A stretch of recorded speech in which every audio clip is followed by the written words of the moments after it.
Hello, नमस्कार, आदाब। आप देख रहे हैं मलिक न्यूज। आज आपको हम उत्तर प्रदेश से बहुत बड़ी खबर आ रही है, हम आपको उसके बारे में पूरी जानकारी देंगे। उत्तर प्रदेश से जो खबर आ रही है, केपी मलिक साहब जो पत्रकार हैं, उनका दावा है यूपी के क्या बंटवारा हो जाएगा। यूपी का क्या बंटवारा हो जाएगा। अगर यूपी का बंटवारा होता है तो इस पर किस पार्टी का क्या फायदा होगा, किस पार्टी का कितना नुकसान होगा, उसके बारे में ये जानकारी आपको हम दे रहे हैं।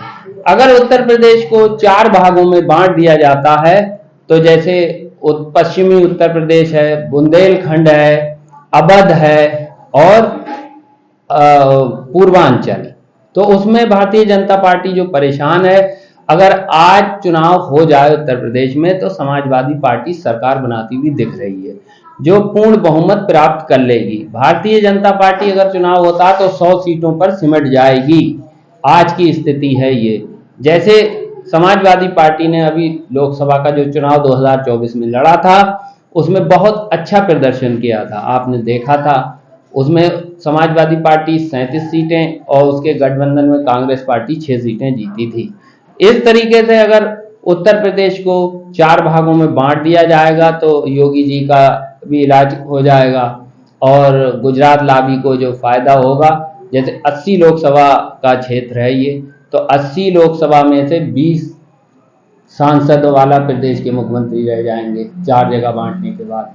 तो वहां पर दिल्ली में जो दखल देगा 80 लोकसभा क्षेत्र वाला मुख्यमंत्री, अब वो 20 पर रह जाएगा, तो गुजरात लाबी को ये फायदा होगा। और दूसरा फायदा, समाजवादी पार्टी को भी कमजोर कर देंगे। समाजवादी पार्टी को कमजोर करने का कारण, यादव बेल्ट जो है वो 2 भागों में बढ़ जाएगी, 2 मुख्यमंत्री उस क्षेत्र से हो जाएंगे, तो समाजवादी पार्टी का भी नुकसान हो जाएगा। जैसे मायावती हैं, वो बहुत एक्टिव हो रही थी, उनका भी इलाज कर दिया जाएगा।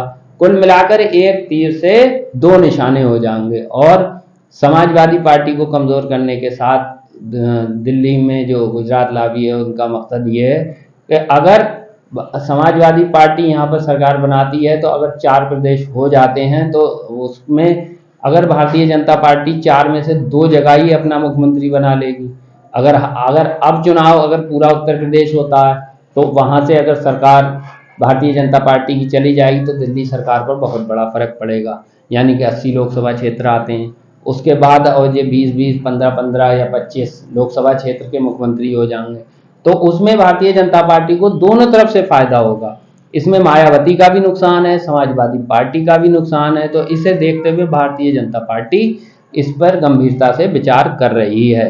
और रह गई बात 2022 का जो विधानसभा चुनाव हुआ था, उसमें कानून व्यवस्था को लेकर योगी जी की बहुत अच्छी छवि थी, उन्हें उसका फायदा मिला था और जातिवाद का भी उन पर कोई ठप्पा नहीं था। लेकिन अब जो 2022 के बाद की स्थिति है, उसमें कानून व्यवस्था में भी उन पर इल्ज़ाम लग रहे हैं और जातिवाद भी का भी लग रहा है। तो कुल मिलाकर यहाँ पर योगी जी को यहाँ पर नुकसान उठाना पड़ सकता है। यूपी का बंटवारा करने के बाद उन्हें कमज़ोर भी करने की जो रणनीति गुजरात लाबी की चल रही है, उसमें भी यहाँ पर उन्हें जो है नुकसान हो सकता है। कुल मिलाकर अगर बात करें, 80 लोकसभा क्षेत्र के जो कट कर प्रदेश बन जाएंगे, उसमें सबसे ज़्यादा नुकसान समाजवादी पार्टी का होगा अगर भारतीय जनता पार्टी इसके तहत काम करती है।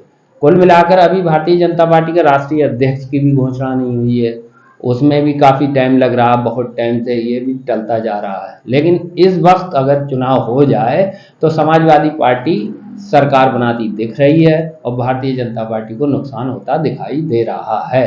अखिलेश यादव बहुत ज़्यादा मजबूत, जो पीडीए है उनका, वो बहुत मजबूत होता हुआ दिख रहा है।